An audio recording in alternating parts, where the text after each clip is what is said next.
Welcome everybody to the Slow Pitch. Welcome back. And hey, Lane, how are we doing over there? Doing great, Rob. How are you? I'm doing well. So what's on your mind today? I know we talked a little while back, but what's on your mind today? What's happening? Well, a few episodes ago, Rob, we talked about CRMs, and I think I'd like to dig a little bit deeper there. All right. So now that you bring that up, I do remember we had a little bit of a bet on the CRM system that I bet you were not going to do it. I think that's what the bet was, right? Yeah, you bet that I would not do it. I bet that I would, and there was a beer tab involved. That's right, beer tab. And so who owes what for the beer tab? Well, I did actually go and set up an account with Aptivo, and so I think you lost. Dang it. You're listening to the Slow Pitch Podcast, a podcast about selling less and closing more. So you set up a CRM system then? I certainly did. All right. So what's the problem? You said you got a problem with it. What's going on? Well, if you set up, how can it be? What's wrong? All right. So here's my problem is I have an existing billing and provisioning system. You know, it creates accounts. It does all that fun stuff, invoicing, the billing, all that kind of fun stuff. So kind of like after they become a client, it's more of like a system for billing, but is also ticketing and. Yep. It'll do ticketing. It takes care of pretty much everything except your base CRM. Interesting. Why wouldn't it take care of? Okay. That's interesting. Yeah. It just doesn't. It's not, there is an add-on product, a third-party product add-on for it that will add CRM functionality to it, but it's not the best, shall we say. It could be adequate, but it's not the best. Before we get too far, what would be wrong with just adding that on, even though it's not the best? Because I want the best. But no, that's the silly short answer. There's nothing inherently wrong. I just worry that it doesn't have some of the bells and whistles that a full-blown CRM would have. Okay. So I've been in your shoes where I analyze things and I try to overthink things, but if it does the job, that may be the easy answer. Like it may be like, all right, these already communicate. It already fixes that problem. Which is the bigger problem? A CRM system that doesn't communicate with your ticketing system or your invoicing system or all that, or having to work on figuring out a way to migrate stuff. I'm assuming it's what you'd have to do, right? And migrate. Ultimately, that's my big problem with a wholly separate CRM platform is, I'm going to have a whole bunch of customer data there, well, potential client data. And then when someone becomes a client, now I have to migrate them over to another platform. Okay. So which is the bigger headache? Is a bigger headache having to do that, or a bigger headache saying, listen, I've got a CRM system. It's not the best in the world, but it tracks key pieces of information that also automatically migrates into my new system or my ticketing system or my invoicing system. Which is more of a headache and which is more of a process that you go, I feel like it's okay to put up with. Don't think of just today. Think of fast forward 12 months, 3 years, because the likelihood of you jumping from one program to another is pretty low. Right. Think about that. Now you have 1,000 new CRM pieces before and the sale. And to me, the short term, it's easier just to take the little CRM plugin that can work with my my billing provisioning system. That's quick and easy. Okay, yeah, it works. But I am thinking, a year, 3 years, 5 years down the road, and I don't know that it's going to be adequate. But that's also where I turn around and start thinking, okay, well, now I'm just duplicating data everywhere. Right. And what headaches is that going to create for me? All right. Is the invoicing side what did you refer to it as another term? What did you use it? A billing and provisioning system. Billing and provisioning system is very fancy words. I don't use those words very often. So a billing and provisioning system, and plus there's a lot of B's and P's, so there's popping going on with that. Billing and provisioning system that is going to be able to make it past the 3-year mark, do you think? Or do you think will? Okay, so that's pretty hardy. It's the CRM side. Do they know that their CRM system is weak, and are they going to continue to develop that? And could you give them feedback? Are you paying for it, and will you give them feedback so they can fix that? Yeah, it's developed by a third party separately from even the people that have the billing provisioning system. So I know they'll take some feedback, but there's no guarantee that it's really going to go anywhere. It's going to depend on how many of their clients are really using it and all that kind of fun stuff. Sure. So. Yeah. But obviously there's a partnership there. So they kind of have an inherent reason for them to push that other company to get it up to snuff. So there might be some value there, but there may not. So, all right, let's assume that it's a bigger headache to have to deal with that and migrate it later, that you don't want to use the one that's already synced up and linked up, right? And now you're going to try to evaluate a CRM system that is going to be working for you on the other side of the pre-sale side. What is it that you're struggling with that? Now, you said you looked up one of them. What do we want to talk about? What that one is, or? Yeah, I've started to sign up with Aptivo. Okay. So I mean, they have absolutely everything, and I think this is where my head started spinning a bit. Is they of course, based on whatever package you get, how many apps you get, and it'll do ticketing, it'll do project management, it'll do invoicing, it'll do absolutely everything if you want it to. So billing and provisioning is still there. Aptivo has stuff to do billing the way they want it done, but not necessarily the way I need it done. Yeah. I got you. So it's not a perfect fit, but it's right. Semi there. Okay. So the issue then becomes, how do I evaluate whether or not this is a good system to use, or what's the problem with it? Yeah, I guess part of it is evaluating whether it's a good fit, but I always circle back to my duplication of data. So you want to reduce the duplication piece. How does Aptivo do an export? Can you export it easily? Does it do it to Excel, or does the other one accept Excel? Do you know that answer? I don't know the answer. I don't know how it comes out of Aptivo. I would imagine you can export somehow. Importing may not be the easiest way. Importing from Aptivo to the other? Yeah. Gotcha. What are you Googling? No, I'm looking at Aptivo's website. I'm trying to figure out if you can, based on their website descriptions, if you can export. Okay, so for those of you listening here, we just kind of went into geek mode. We kind of went into all the guts and all the insides of this a little bit, and then of course couldn't find what we were looking for, which I'm sure is normal, because when you're a CRM system, you don't want people to be able to export stuff easily. You don't want them to be able to jump around. So you it's there, but you got to do some searching. So finally, Lane says, let's Google this. And so we Googled it. Sure enough, you can export. Okay. So we've got an idea. You can export your stuff, your data, using Excel over. Now, I think the issue becomes, that's nice to export everything, but you're saying every time you do a sale, it's closed. Now all of a sudden it needs to be brought over. That data, you don't want to spend the time having to re-enter all that data. Correct? Yeah, ideally it'd be great just to be able to say, okay, boom, let's go place an order and transfer that over. Convert it to a project or a sale. Yeah. And I would agree. That's usually something that's very helpful. But Mike, I think my question becomes, how much time is that going to take to convert from the information in your CRM and enter that into your new invoicing and billing and procurement section? In the grand scheme, it probably doesn't. It's not going to take but a couple of minutes. I know I overanalyze things always, and I just worry about, okay, if my client calls me and says, hey, I'm changing my phone number or my address, I update it in one place, but it's out of sync in the other, and then nothing lines up. And listen, that's not unusual. I know to have things go perfectly, you'd have to build your own CRM, your whole system yourself, right?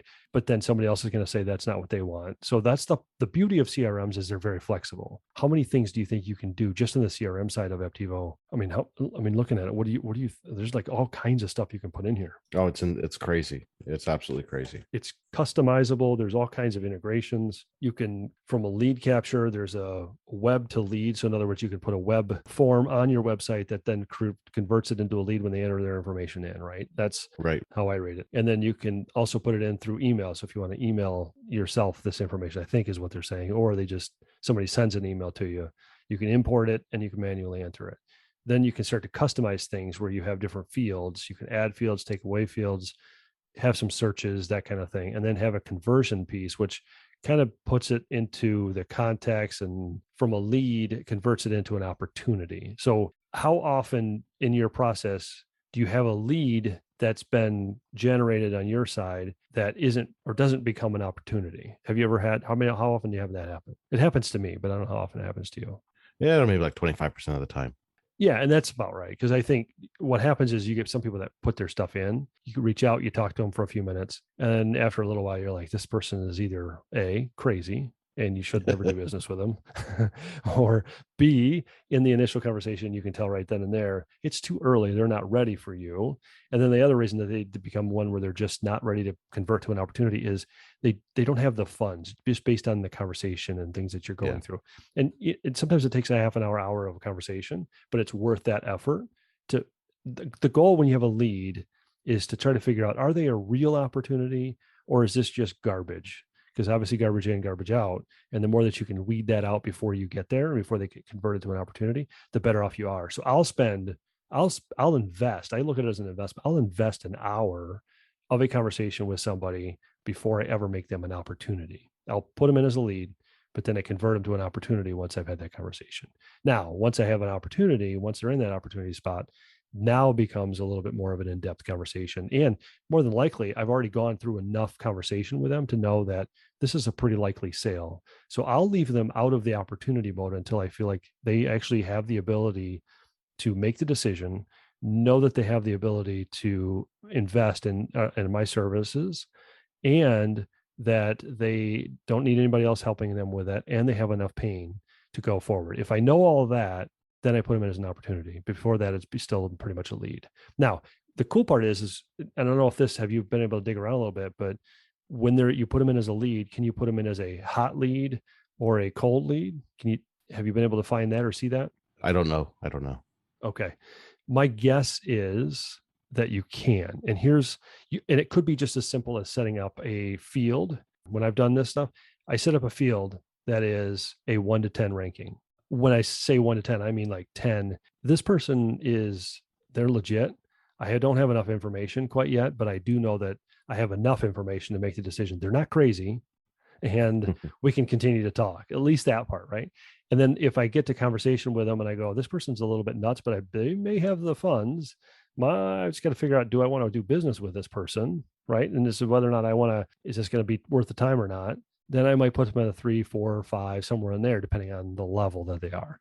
So, and if they're truly crazy, I just put them in a 1 or a 0, and I don't want to deal with them ever again. But they're there in case I need to send out newsletters and information, right? So, because they may end up with funds at some point, right? So that's kind of how I would look at your fields, if you will, when you set it up, is setting them up in terms of leads, how hot or how cold they are. And once you have that becomes your priority list of what you're following up on all the time. And then when you convert them, then they can become the opportunities. Now you know that they're past the point of worth it or not worth it. It's like they're legit, and these are good opportunities. Do you have a question about sales? Call or text your question at 608-708-SLOW. That's 608-708-7569. Or you can email them to questions@theslowpitch.com. Now, back to the show. All right. From a sales tracking standpoint, I think the really important part, and you tell me if I'm off base here a little bit, Lane, but I think one of the more important things in sales tracking is being able to see big picture where you are against your goal. So if you've set goals, where are you against that, whether that's by month, by quarter, or by year? And which would you, if you had to pick one, which would you measure against?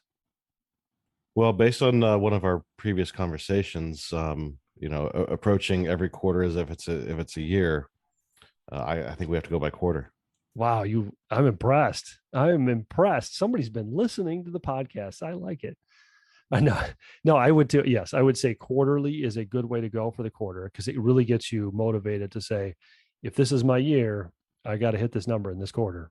It becomes really urgent. And I would even venture to break down into weekly if I had a choice, because I would say, how much do I need to get in each week? Knowing I have flexibility, but not as much as I think, right? So having that dashboard is really important to know where you are versus the other. Win-loss. The other thing I think is really important to know is what % of the conversations that you have that have gotten to the opportunity level, they've been vetted enough, you could do business with them. They have the funds. Did you win the project or did you not win the project? That is an interesting number to measure. And a lot of people think they know it, but when you really push on it, they don't really know the exact numbers and what percentages win and what percentages lost. And even over time, like in the first quarter, I tend to lose more, less, or about the same as in the second quarter, and so on. And if you start to know that, you'll know, hey, my goal in second quarter is too high because May, just for whatever reason every year, dives. And I didn't know that. And so maybe I need to boost up third quarter and make second quarter shorter so that I'm in line with where I need to be, and know that in third quarter, I need to go after it. And in second quarter, I'm building, I'm planting seeds, and I'm building stuff. So when I know that I'm going to have a slow season, or I know I'm going to go into a slow month, what I'll do is I'll start to think about what are all the activities that I can do now that's going to drive a lead 1, 2, 3, 6 months later. If I know that I'm going to go out networking, or I'm going to make cold calls, or I'm going to go follow up on emails that are a little bit older and say, hey, did you ever get that figured out? Because they just disappeared on me.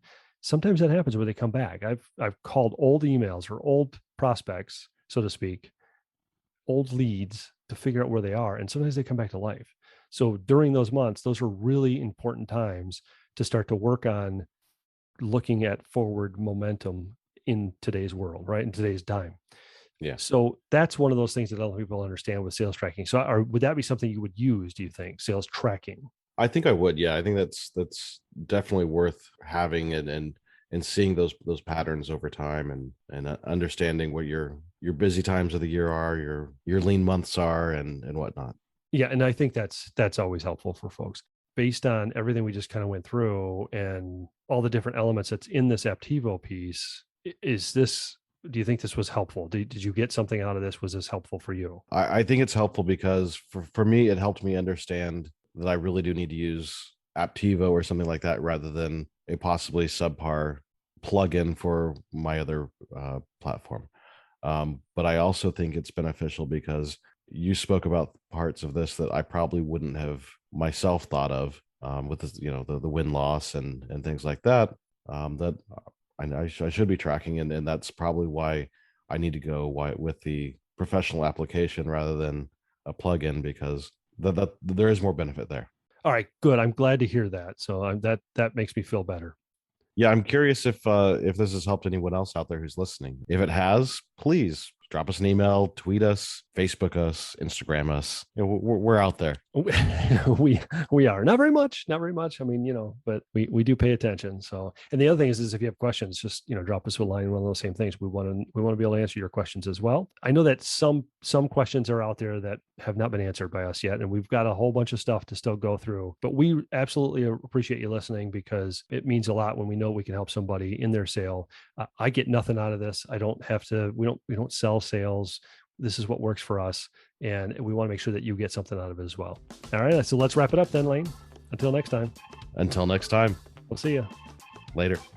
Thank you for listening to The Slow Pitch. Do you have a question about sales?